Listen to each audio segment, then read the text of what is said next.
Tufate uko tubibona uko tubyumva. N'amakuru yo kubika. Tubifate n'amakuru yo kubika. Hano muri filime bashaka kumutwereka. Muri filime. Yewe. Nitangara ko byose ashaka kumutwereka muri filime. Tebe. Urangarasoku.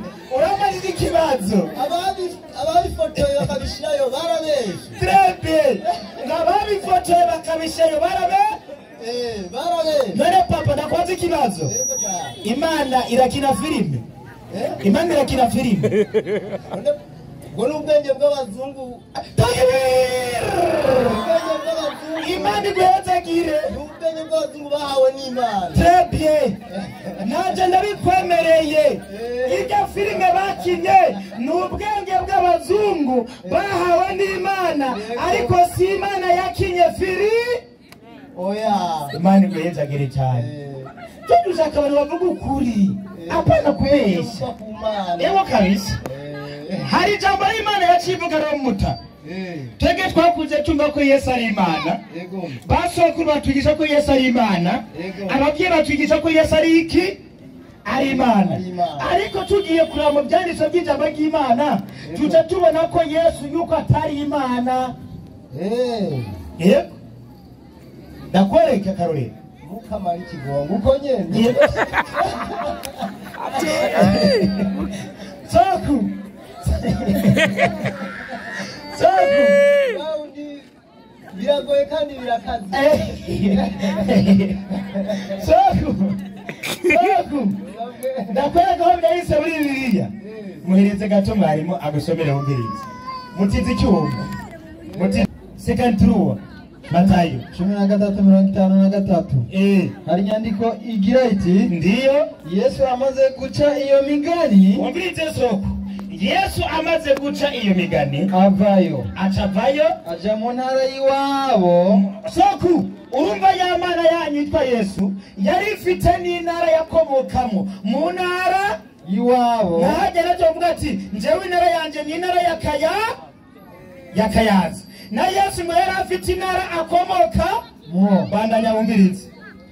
Yigishiriza mu sinagogi yabo. Yesu yigisha mu sinagogi n'umusingi cy'urusengero bandanya. Maze bituma batangara. Abantu baca baratangara bumvise yigisha cyarabwa n'amajambo akora. Batuba ubwenge n'ibyo bitangaza mbega uyu yabikuye hehe? Baribaza ukibaza ati ubu bwenge n'ibitangaza kotse yabikuye hehe? Yabikuye bandanya. Mbega si wa mwana w'umubaji. Urumviriza Yesu atati Yesu ngo se wiwe yari umubaji w'imba. Yari umubaji w'intebe. Se wa Yesu. Nyina. Ati nyina.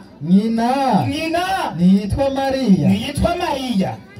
Kandi abo bavukana nabo.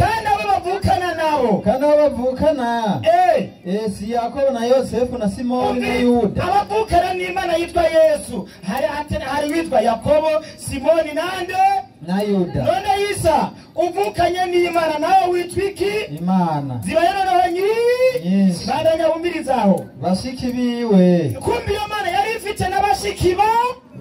Ngo bashiki biwe. Wari wacu wose. Ngo niko kwamaze kubabira. None mwarimu utwaye mushiki w'Imana muzoca mubyara iki? Imana. Kumubaye bofure w'Imana muyemuta. Utagira igicumuro n'uwo mwana we yatoranye. Tori kibiko muta.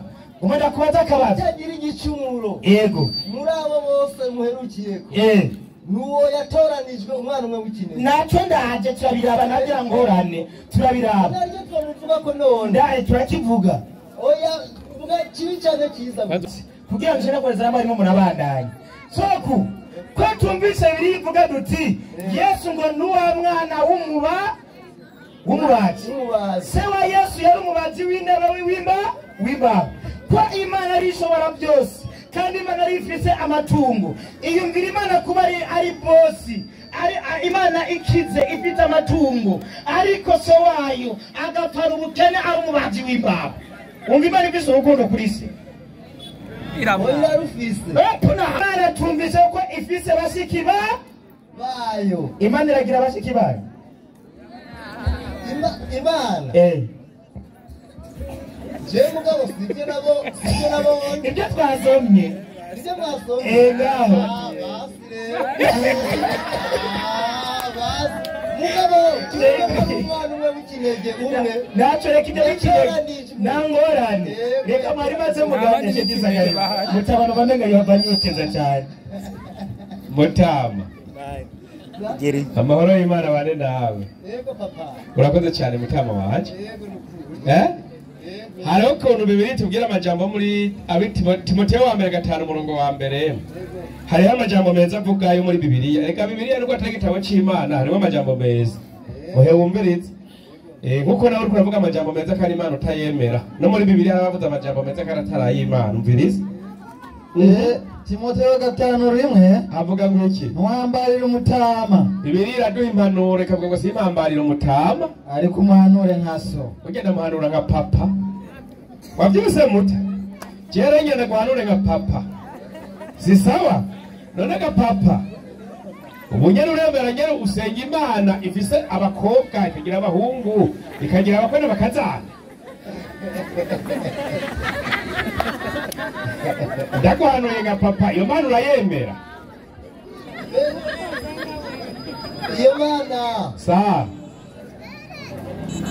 Imana urabona yaremye byose yego ihinduka ryavyo kandi iraribona none umuntu yari karagira amakosa ubona Imana ishimuhaniraho mbwa kera yarahaniraho kera oya kera ntiyahaniraho umve urazi gituma none munsi hani erega none munsi rahaniraho nta munsi uraje kwiba bantu nyumvirize nta muntu urabona yagiye kwiba bakamuhonda inyundo yo mu mutwe amenya inzu agasohoramwo umutwe agaca bawuhonda ntibihaniye nta muntu urabona azunyumvirize aba yaramukiwe urazora umuntu agiye kumena ibanki abapolisi bamubonye bamugirira bamutera urusasu ntibihaniyeho mama ataramukiwe atobijana kandi atari dawa aba yaramukiwe kubera iki umunsi n'umunsi uwo munsi wabageze kubera Imana yategetse ko uwo munsi aza gupfa agiye kugira gute wiba kumbe y'Imana barategetse uzogenda kuba bakwicire bamwishireyo kumbe Imana yateguye kuzopfa nyene uwo munsi nyene yakugende kubera kumashishikara kubera kugendeye uwo munsi si sawa agumya shishikara birashoboka n'ukuri irashobora kugenda rimwe umuherekeje ugapfirayo wamuherekeje sivyo gamuta mutama wanje niko bimeze rero papa banza unyumvirize gatoya banza reke tugende ku nyigisho ntoya Imana kuva kera yarahana abakozi ibyaha yego nk'uko kera Imana yababarira bihanye yego izo ni inyigisho zo mu mashengero iwanyu zo kubazimiza ngo urabona ngo kera ngo Yesu ataraza ngo haleluya Yesu ataraza byari bikomeye siko babwira ngo urabona utihanye ngo mu izina rya Yesu ngo kera ntibyakunda bacupfa siko babwira ngo nta n'umuntu yashobora kwihana kuko Imana icyo gihe ntiyari bwazana imbabazi itaraza na Yesu haleluya siko babwira si uko nyene none baze ngo nivyo Ezekiel 18:20 biragoye ntawo yasoma Bibiliya Ezekiel 18:20 baraguhenze kuko gace niko ndabitega amatwi muwe ndaje banza ubyumvirize no Ezekiel na Yesu hatangiye kubahonde si Ezekiel hagati ya Yesu na Ezekiel Ezekiel yabaye imyaka myinshi imbere ya Yesu umurezi ngere byari bimeze haragira ati hagira ngo iki umuntu akora icyaha urumvaga muta umuntu akora icyaha niwe azopfa no musibwa murabeshera Yesu ngo yapfuye kubera ibyaha byanyu siko muvuga ngo haleluya ngo Yesu ngo yaratubamuye Igorogota ngo adupfira ibyaha ku musaraba haleluya siko bimeze none nivyo ubu uragenda ugasambana Yesu agwara umugera uragenda ukiba bakaboha Yesu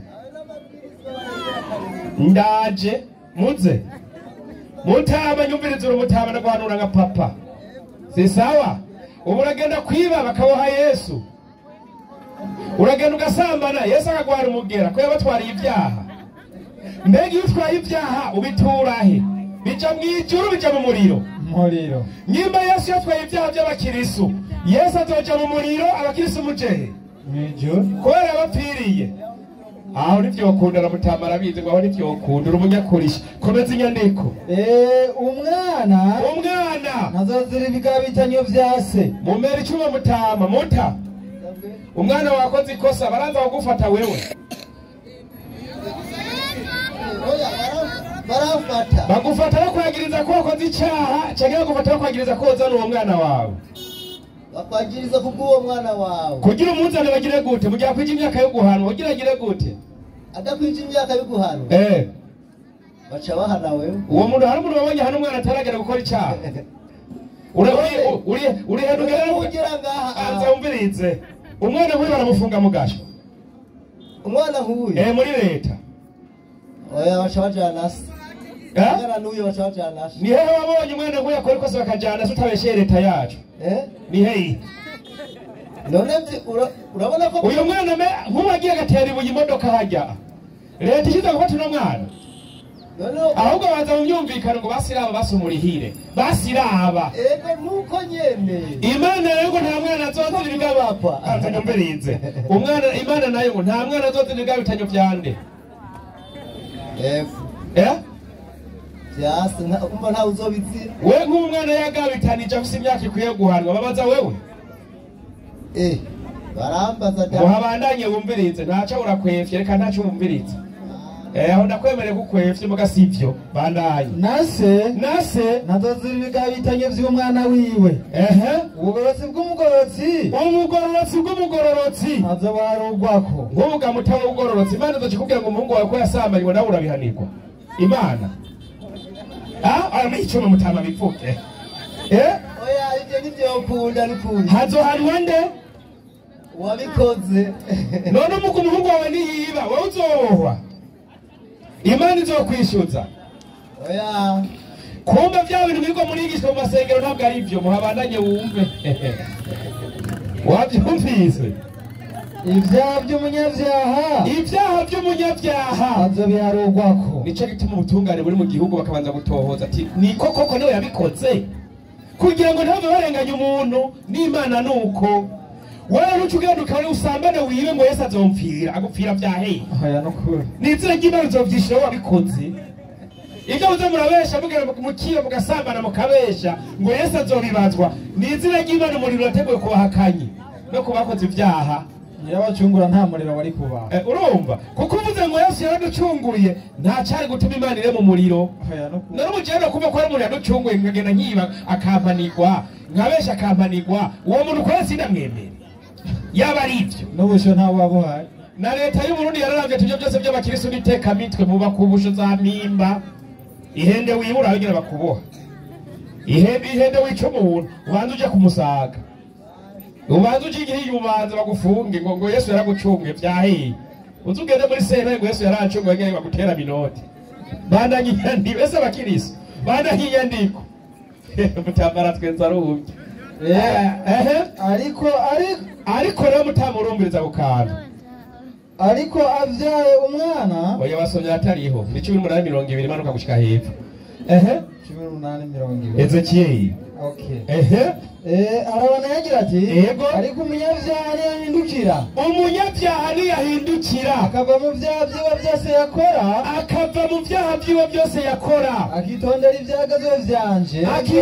ibyagezwe by'Imana Imana yahaye Mose ati ntukibe ntugasambane ntukabeshe ukunde so nanyo usonere so nanyo yamabwiza yose y'Imana ukayubaha agakora ibitunganye n'ibikwiye ugakora bya bindi bitunganye binezereza Imana n'ibikwiye nukuri azobaho uzobaho ntazopfa muto no musaba Kristo ntimupfa turapfa mupfa kubera iki kandi yarabacunguye kubera ingorane zacu z'ibyaha mukora kumbe Yesu nta muntu n'umwe yacunguye kuko abandi bakora ibyaha oya yaraducunguye umbe gituma dupfa yaraducunguye ariko hageze ku munsi nibuseswa nibukorwa yagucunguye iki yagucunguye iki none yaragucunguye ugeze ku munsi wumva ari gute no abataba barakunda kuvuga ukuri wewe yagucunguye iki Yesu abatanu bavuga ukuri we yagucunguye iki nuwasegaba uwo munsi rero ugenze kubera Imana izi wasegaba amahanga banza unyumvirize Imana irazi ko atabona ku isi mwe numwe yera sawa nico gituma Imana yacishiraho ijuru n'iki n'umuriro kugira ngo izoducire urubanza si sawa irabizi ko Imana tamwiranda abaho kandi Bibiliya yavuze ati umwana ntazozira ibigabi bitege vyande oya ntazobizira basi vyase ngo nase ntazozira ibigabi bitege vy'umwana wewe Yesu acavuga amajambo akomeye Matayo 18:3 mutama nawe yagwepera ubutumwa bwiza bwanditswe na Matayo 18:3 aragira ati Yesu arababwira ati ndababwira ukuri nimutirimbura ngo mucike nk'abana bato nimuzoroha mwinjira mu bwami bwo mwijuru birasigura ko abana bato imbere y'Imana nta cyaha bagira mugabo ubukirisi mu bivyanze umusaruro mukabatoza n'amashikari ngo bagiye kubatizwa kugira ngo muronke inoti gusa ngo afise icyaha cy'inyanduruko Yesu ahumugana nimutirimbura ngo mumere nk'aba bana bato kwirimbura no kwikonora karabuti mbega nararenze ku mabwirizwa y'Imana mbega bimeze gute ariko cyujya yarancunguye yaragucunguye utaririmbura Yesu acaraza ati nimwihane kuko ubwami bw'ijuru buri hafi none yababwira mwihane kera abacunguye mwihane ibiki aya mubera icuma mutawihane ibiki yaragucunguye kwihana bijya bibi uri kurakora bibaza Imana wihane wowe urihana rero uhora wihana jewe nenda sengeraho niho nyahagera mugoro y'Imana gasenga ugaca wihana oya ni wihana Shatani bavuga yuko ari umwasi mubi inde Shatani ni umwasi mubi opu muramubeshe ashaka gucitaza Shetani ashaka gucitaza banzo nyumve ukavuga y'umwami atagutumba banzo nyumvirize Shetani banza wumve muta ikintu Imana yahoye Shetani sawa yamuhoye iki mwijuru Shetani yahowe iki yahowe ingorane mbi agirira abantu ubugarariki si sawa yahowe ubugarariki kuko niba amategeko Imana imuhaye si sawa kandi yaratambuka yarafise amaguru Shetani yarivye Shetani yarivye yarivye kubera yivye nde yarivye kubera agize kwande mwijuru yarivye ku Mana kubera agize ibiti by'Imana byashaka mutama banza utahoje ariko ndavuga Shetani yagararije Imana si sawa ico cyandemera ko yagikoze si sawa ikibazo rero Shetani mwijuru yarasambanye mwijuru ko muvuga ngo ari mwijuru yarasambanye none Shetani mwijuru yahageze gute banishura wenyine sinzi muvyigisha oya Yesu ndomeye ko Shetani yageze mwijuru wa Shetani yarigeze asenga ubutatu Shetani yarasenze ubutatu mu Mana imwe zikuri yabusenga ntabagira n'abantu nawe ngo bagirane nabi nuko inde Shetani agira iki nimba yo yaragusenze kwabaye Shetani ntacyo Shetani mutama wanje Shetani yarigeze ava ngo Mariya mwerana nyina w'Imana Shetani ntavyo yavuze Shetani none nyuma Shetani atabivuze uno munsi abakirisi uno munsi mukababwirwa ngo Mariya mweranda nyina w'Imana hagati ya Shetani na mwebwe ninde mwiza nitwebwe tutayikurikiranye ahosha babwire nitwe tutayikurikiranye ibaze nk'umuntu uno munsi afise ubwenge sawa akubaho kati ufise ubwenge mutumbereze Mariya mweranda nyina w'Imana rusabere twebwe abononye uno munsi tuzopfa ame wowe umuntu arazi ko ari umwononyi Shetani yabwiye ngo yonone n'uwo araciye avyemera ngo ni umwononyi ngo umuntu munsi yani nzonona gushika mpfuye ugacubashira Shetani Imana yaguhaye ubwenge bwo gutandukanya icyiza n'ikibi ugacuhaguruka ngo Mariya yabyaye Imana ivyagwa n'umuntu none biba vyaje gute ivyo ingene vyaje nabaguhenze umviriza baguhenze 22 Matayo 22 Matayo none wowe umubona shetani na mitende shetani igeze bakomere yavyaye Imana iryo jambo shetani riramuva mu kanwa mugabo akirisu no musigo Mariya mwerana na w'Imana gacubeshera shetani inyandiko iragira iti igira ngo iki kuko hazokwaduka bigira Kristo hadutse abantu bigira abakirisa ari benshi baca baza ngo Mariya mwerana nyina w'Imana none mwadutse Yesu ko yari yabavuze umva ariko sari ngoga muto nzaduka mu mpera icyo hariko sari rimwe ikosa mwarandutse mukavuga ngo murabakirisu mugaca muza mwemera ko Mariya yavyaye Imana wumva Yesu atavuze ukuri yavuze ukuri Yesu ubure muri vyaduka ubure abakirisu muri vyaduka oya subira binyandiko mwarimu mutaba ngoya mwiki kuko hazokwaduka abigira Kristo kandi na mutaba n'umukirisu we nuriwe baye benshi n'abakirisu mutana n'umukirisu mwe cyuma yasibiwe kabisa Muki urabihakanye usengerahe oya umukirisu mugasi ndabukorera uri umukirisu Yesu ngo hazokwaduka bigira baki kiko ndabukorera mugasi ndabukorera navyumvise ngo hazokwaduka bigira baki abakirisu wewe ni we ukorera uzowucitse igiki oya nugushima Imana hanini oya Yesu ngo hazokwaduka bigira baki muta burya n'uwo Imana iragukunda wewe kubona gusa wicaye kuri iyo ntebe ego papa ukaba wumvise aya majambo kuva wakavuka burya wowe Imana iragukunda neza jigwa uti kubera iki uno munsi mwemera ko Yesu yagucunguye sivyo nivyo twari turiko none Imana iremera ko umuntu acungura ubundi Imana iremera ko umuntu acungura ubundi nuko bamwe atavyo bashobora ine n'icene bizahaburi numve ko ivyo uvuze ari ivyo ine n'icene bizahaburi ngo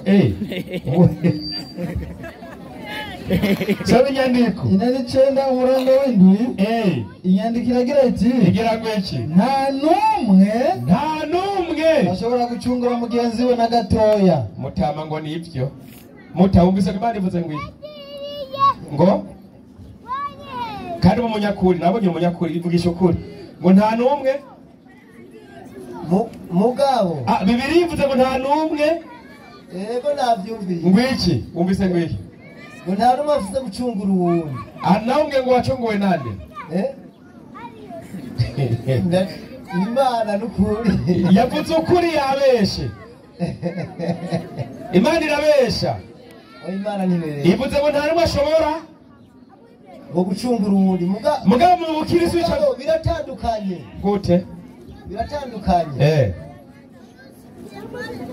urabona nk'umuntu adafatiwe icyaha kirekire ari icyaha giciriye bugufi kuko bavuga yuko icyaha ari icyaha arashobora kumucungura abona ko uwo gucungura mukunda arashobora kumucungura wowe gucungura wowe ninde oya none Imana imundungi iki avuye Uwiteka mwiza Imana ivuze ngo nta numwe ashobora kugira gute musubira munyana rega ntiyumvise neza mwarimu oya ni mu vyaha bitandukanye mwasubiramo wumve ntuyitahura neza banza wumvirize mama umviriza urumviriza inyandiko ingene ivuga nta numwe ashobora gucungura mugenzi we na gatoya Imana iwinziwe ati nta numwe yaba mwiza yaba mubi ntawubaho bandanye canke guha incungu yiwe canke guha Imana ngo incungu yiwe wumvise ko Imana nta ncungu ibaho ni naco gituma Imana yaramye ijuru n'umuriro kugira buri muntu wese aze yishura ivyo yakoze ibyo ugenda ukibuka besha ngo hari wancungu ico ni kinyoma muta je ndabona n'imyaka iratujanye jewe nawe mumbere icuba muta jewe nawe imyaka iratujanye si sawa iyo tubara so dusigaje si nivyo sivyo nivyo sawa nere ngo yise Imana ikaguhamagara wocu yishura iki ubona twoyigorokera tugakora ibyishaka kugira itwongere n'ukuba ibwirizwa rya biratunanira oya kubaho naho havuga umucumu na reka gupfa kare Imana ibigukunda ugumye ubaho kenshi ukora byinshi bibi nakubajije ati mu gihe yo guhamagara mu gihe oya nk'ubu bishitse kaduhamagara je nawe jevye no kwishura bimbaza hama nawe nakubajije mu gihe nk'uyu yo guhamagara uno munsi wewe yishura ngo iki nisabwe mukama ikubajije rero uti kwenda guhamagara ukitaba wahora usengande woca uvuga ngo ibi noca mvuga ati nasenga wowe mukama yayindi Imana mwana nayo oya ega ntiziguhamagarira rimwe ari zitatu uhamagarwa n'iyi uriya bosi wazo aguhamagaye uzoca ubona unasenga mwana none mwana siwe none mwana ni Imana hari Imana y'umwana Mungu kadogo araba huyo mwana araherukirwa mugabo aherukirwa mu biki none uriko uravuga ati kwizina rya data n'irya mwana mwana ninde none niba kuherukira mwana ninde oya mwana ninde ega nawenze ninde mwana mwana urumva ni nkuko uvuga umwana wa mbere yego uwo rero uwo n'ubuheta Imana ifise abana bangahe kubera ariko bitonze nuko nyene bisigura reka nturantahura nabitahuye oya nuko nyene bisigura yego sigurira Imana yavyaye abana bangahe none uhereye kw'ijambo rya mbere rikurikira n'iribi rya kabiri uvuze ngo data uvuze ngo data na mwana rero ninde data ndamwumva mwana ninde mwana ninde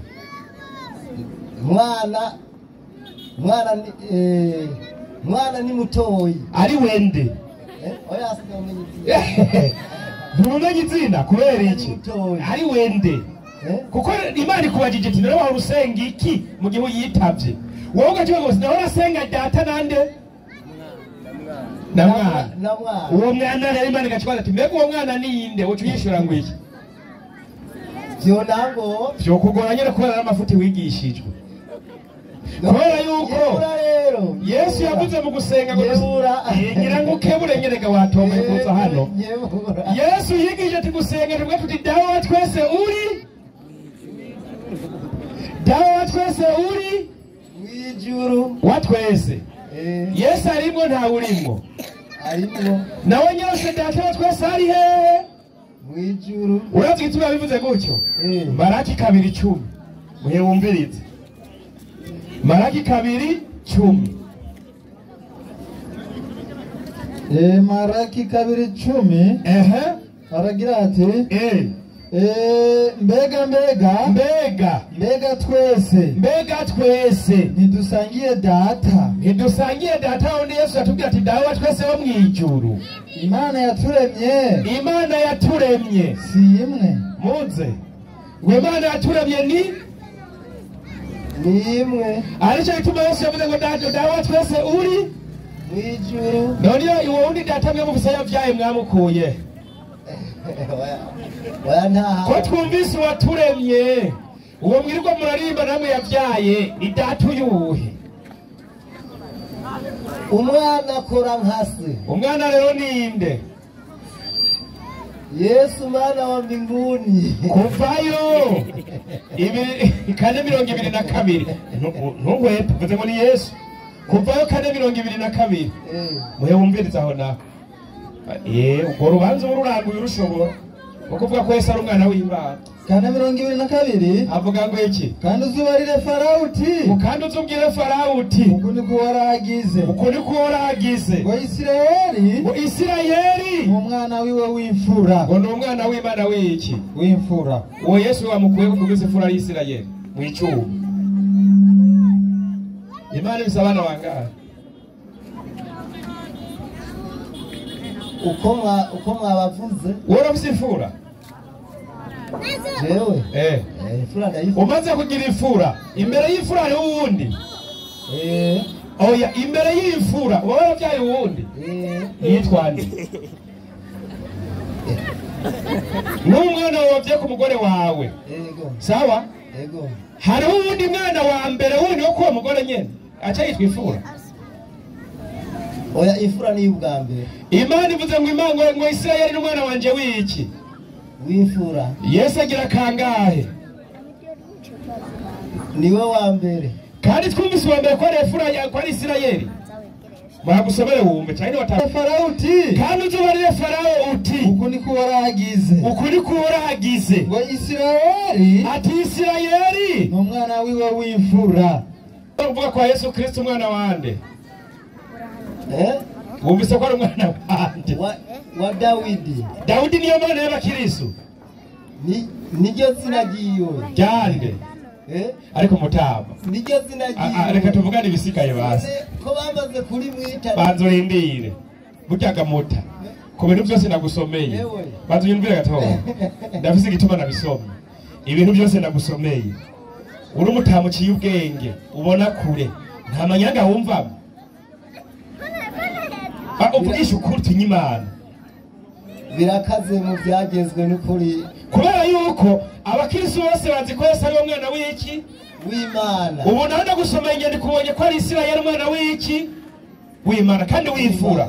Ucura bati ibintu nako twigishije ko Yesu ari umwana w'Imana. Uyu Isirayeli nawe bite? Bicaye kunanira kuvuga ko ari Isirayeli. Kubera wowe mutama n'imyaka ufise bakwigishije ko umwana w'Imana ari inde? Wayasinye vyibuka. Ari Yesu sikwambariye mu Rwanda w'Imana. Urabyibuka babivuze. Ko Yesu ari umwana w'iki? W'Imana. Wumvise ngo hari undi mwana w'imfura w'Imana biragutangaje.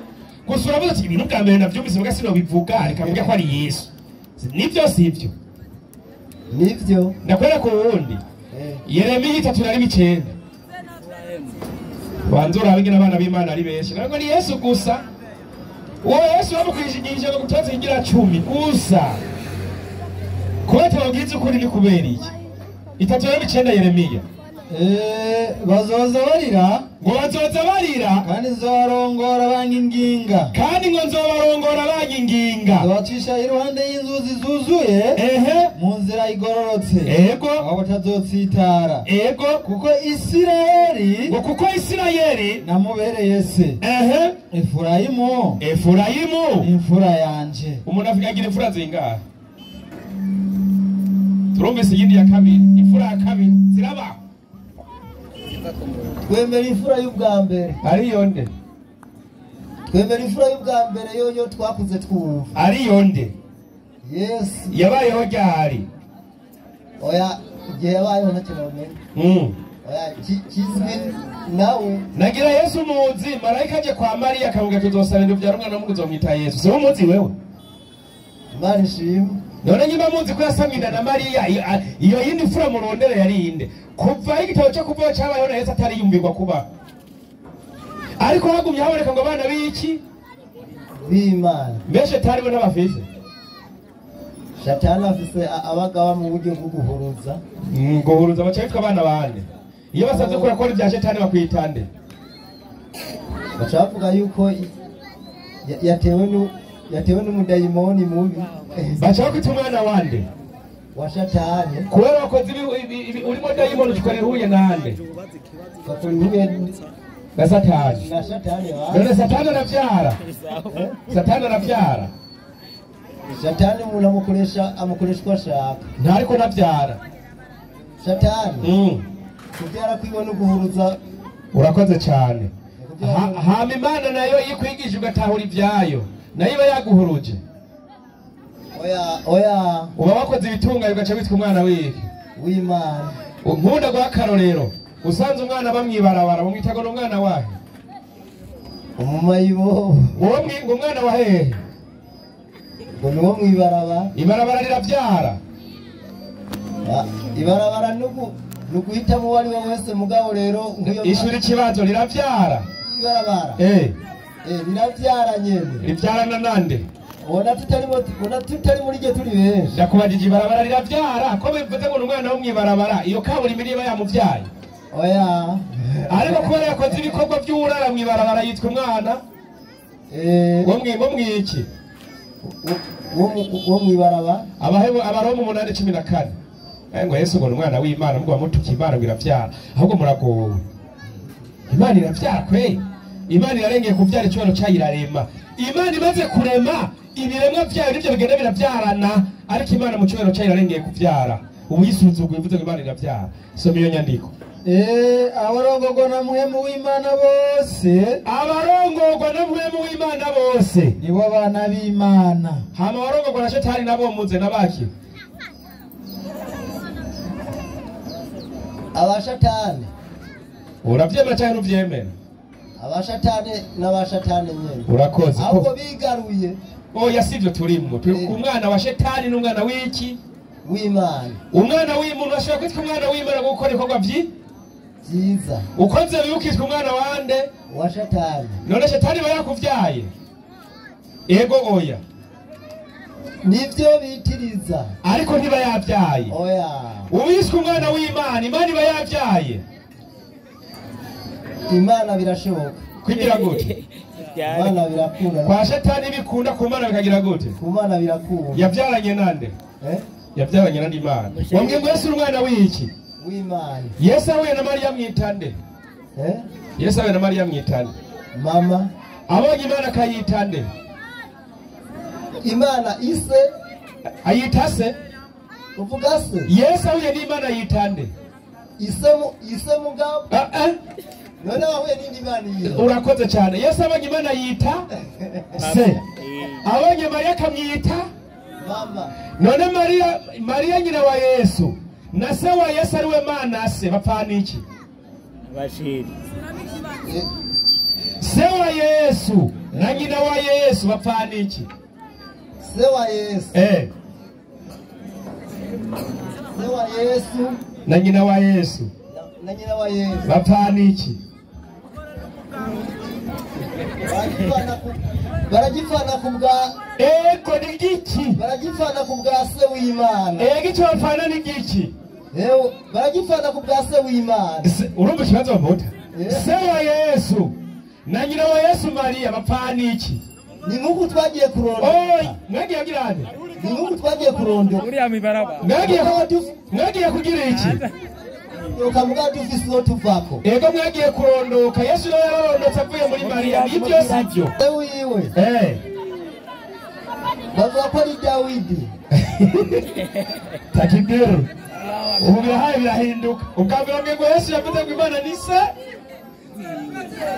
Yesu nise sa Imana ni se si sawa Imana nise nyina nawe ninde mugabo oya nyina nawe ninde agacakora nkase nyina nawe ninde umwana w'intumwa ego nyina nawe ninde nyina wa Yesu ninde Mariya na se wa Yesu bapfana iki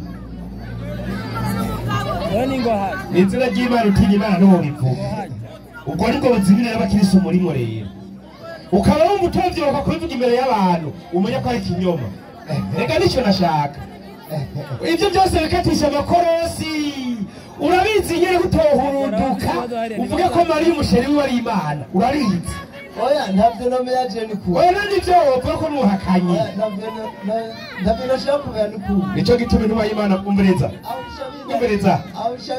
birakunanira nyine kubera n'amafuti nico gituma intumwa y'Imana Muhammad umviriza akantu mbe wari bwayumva iyo ntumwa ewe wari bwumva intumwa y'Imana Muhammad umviriza ibyo yakwigishije bivuye ku marayika Gaburiyeli 18:3 Qur'ani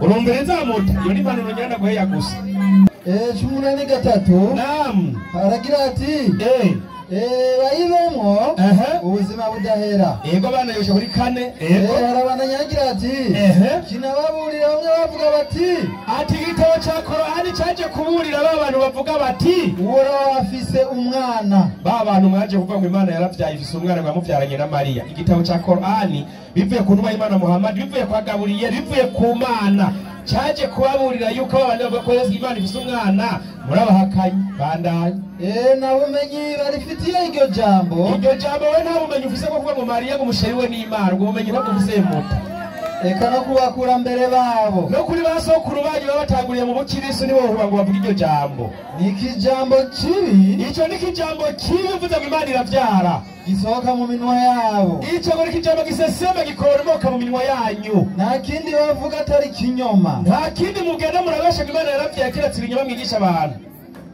mota wavyumvise mota wavyumvise ga mota kumbe ngo nibiki aho barihenze ko ntibari kuvuga gutyo Imana iravyara Imana n'umushobora byose urakoze cyane uburyo bwose ikoresha nta muntu yohuta yabutahuye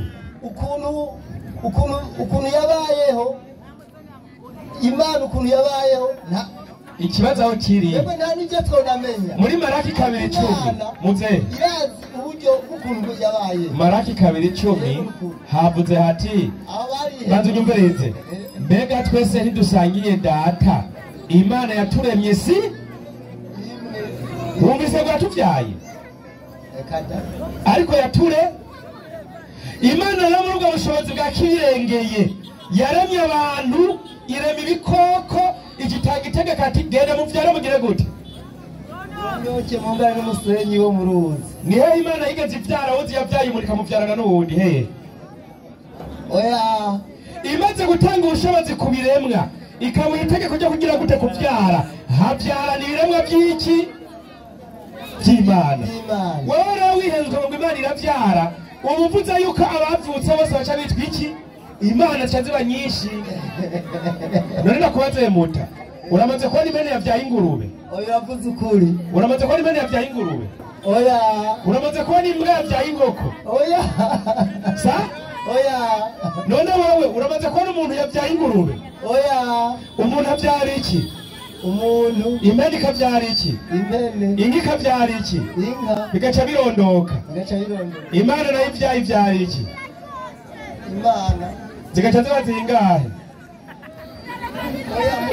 mu byo twahereyeko Imana yabaye imwe oya ivyaye iki vyara iki yabaye umwana umwe w'ikinege ndavyumva ivyaye iki vyara iki vyara ni irivuga rikora ku biremwa vy'iki vy'Imana irivuga kurema irivuga giharijwe n'Imana imwe uwundi muntu wabonye rema ninde oya ariko abavyara nibe uvuze rero Imana iravyara uyishize muri uno mugwi wabiremwa vyayo bivya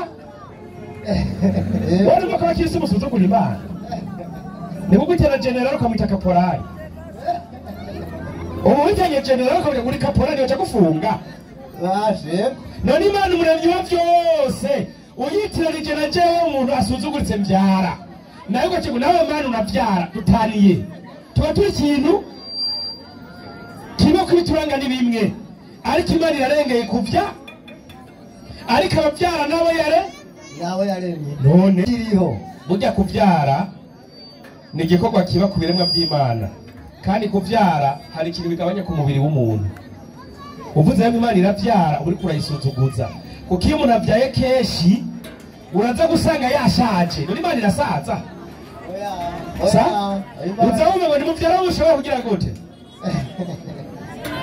ngo kuba umuntu avyaye benshi ngo acagira gute aca saza n'Imana nuko oya Imana ni saza none iravyara iravyara Imana irarema urakoze cyane ico rero cyo cyubahiro kirengeye ibindi byose umvuze ngo Imana irarema twagiriye kuvyara twebwe abantu niwe nitwe yategetse kuvya Imana ikire mu muntu mbega yerukira kuri Adamu na Eva Imana kiramubwira ati genda uganze ibiri mwisi yego zisawa yego icaraho uvuze ikibazo yicara ngaho mutagumaho umwana w'Imana ugace wigira ko nawe yavuze ati dawa twese uri mwijuru none watwese hari warakuyemo oya Yohana 20:17 wumvirize Yesu yivugiye amama jambo hinyuma bananye bidoga uvuze ikibazo intebe ngiyijya ubumva yo kwishura yicare hajya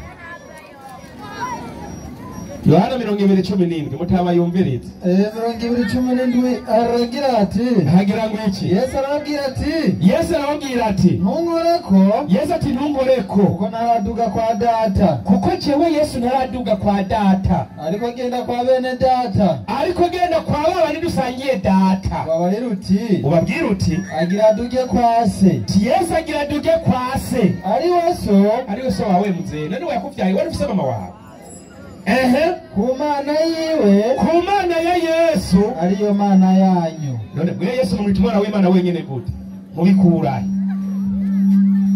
niye mubikurahe ni inyigisho za Yesu ni za pasitori ni za padiri ni zande Imana itwigisha amabwirizwa